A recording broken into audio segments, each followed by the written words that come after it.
Bienvenue à tous dans ce flash. Charles Blé Goudé comparaît depuis hier devant la Cour pénale internationale à La Haye. Il a été remis à la CPI en mars 2014.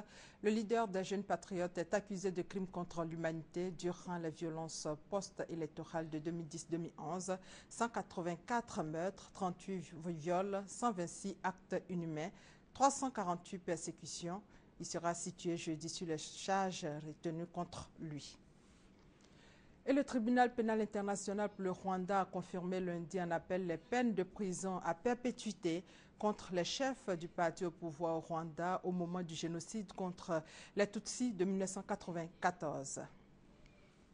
La justice nigérienne a émis un mandat d'arrêt à l'encontre du président de l'Assemblée nationale, Hama Amadou. En fuite en France, après avoir transité par la Belgique, Hama Amadou est mis en cause dans un trafic international de bébés. Et puis en Côte d'Ivoire, le Premier ministre Honoré, le journal des marchés émergents, lui a décerné le prix du meilleur ministre des Finances de l'Afrique subsaharienne. Lutte contre le changement climatique. La Banque mondiale octroie 1,9 milliard de francs CFA à la Côte d'Ivoire. De 16 millions d'hectares en 1960, la forêt ivoirienne est passée actuellement à près de 2,5 millions d'hectares. C'est un réel danger pour le pays. Face à la menace, la Banque mondiale a décidé de soutenir la Côte d'Ivoire. Alors, une signature de convention a eu lieu hier entre la ministre chargée de l'économie et des finances Kabanyale et Ousmane Diagana, directeur des opérations de la Banque mondiale en Côte d'Ivoire. Ce don de 5 véhicules au ministère de la formation professionnelle, c'est un don de l'ONUDI et de l'Union européenne, valeur plus de 65 millions de francs CFA. On fait le point avec Douad Lazer. 5 véhicules de type 4x4 et 5 motos offerts au ministère d'État, ministère de l'Emploi, des Affaires sociales et de la formation professionnelle par l'Organisation des Nations Unies pour le développement industriel, ONUDI et l'Union européenne.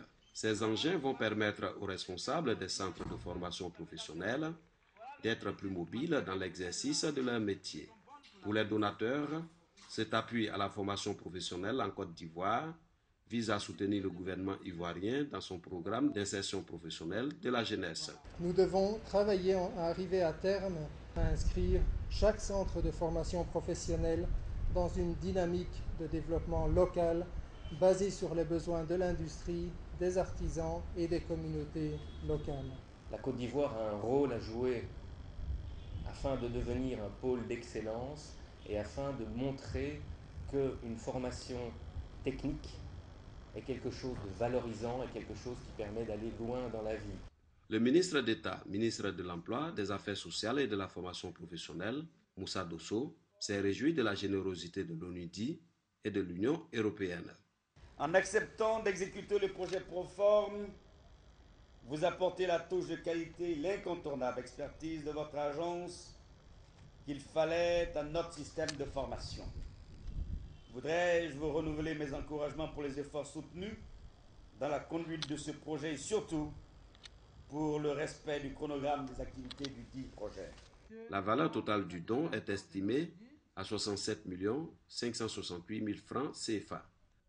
Et pour terminer au Libéria, système de santé effondré, État ne valant guère mieux, forces de sécurité malades et mal équipées, économie en panne. Ebola mène le Libéria, pays le plus touché par l'épidémie sévissant en Afrique de l'Ouest, au bord de l'explosion sociale.